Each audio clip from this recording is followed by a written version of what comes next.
Obey my voice, and I will be your God, and you shall be my people, and walk in all the ways that I have commanded you, that it may be well with you. But they did not listen, nor incline their ear, but walked in the counsels in the imagination of their evil heart, and went backward and not forward. Jeremiah 7:23. My goodness.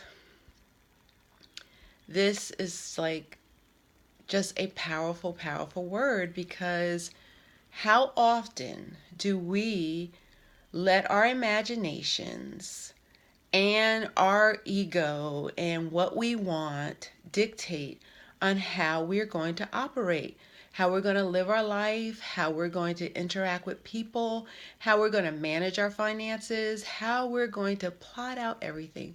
Because the world teaches us that we got to have goals, we got to write out a timeline and a plan, and we got to stick to it. But often it's like God is saying, "Hello, can I get a word in? Can I like help you out? Can I kind of like direct you on what you need to do and not to do it?" And often what you're choosing isn't really going to be good for you, and it's going to prolong your journey. But we just keep plowing through. We keep looking here and there, getting ourselves into greater debt, getting ourselves in greater bondage with other people, when should just sit still, hear what God says, lay our plan out, lay our goals out to the Lord, and say, "God, what is it you want me to do? And here is what my desire is. But Lord, I want your will and not more than my will.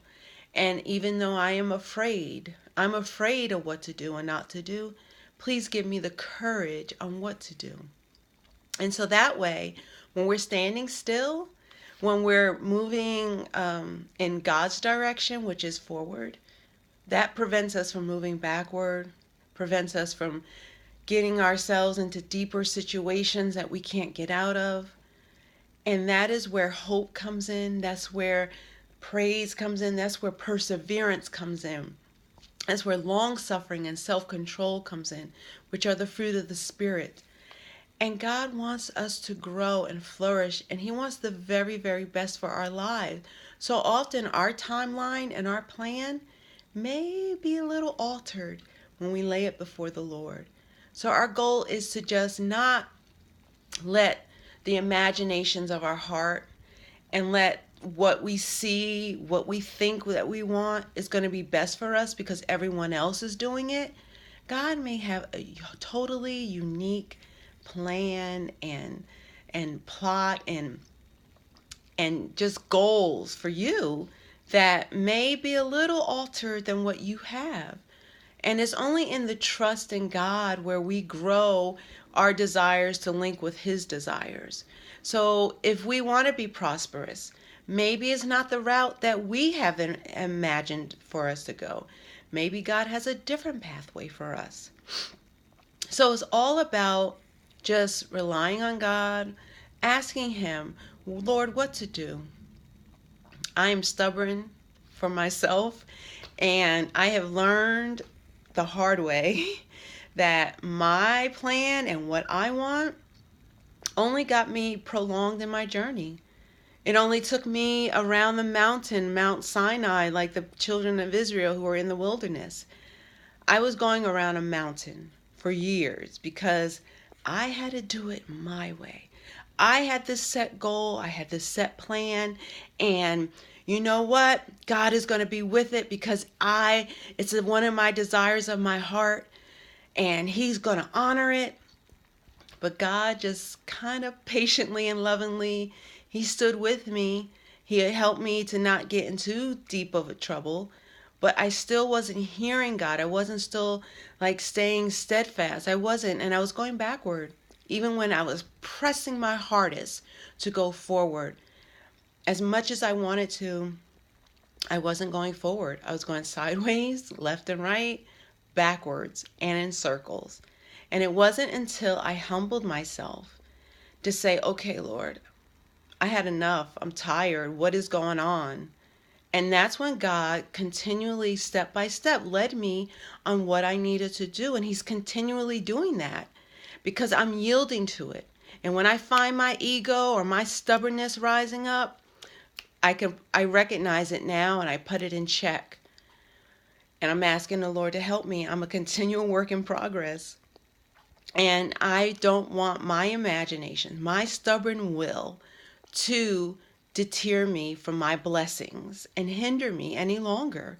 And it's only until we are humble and settle ourselves under the lordship of Jesus Christ and seek Him with all our heart and our might that we are led and guided into the unique journey that is personalized for each and every one of us.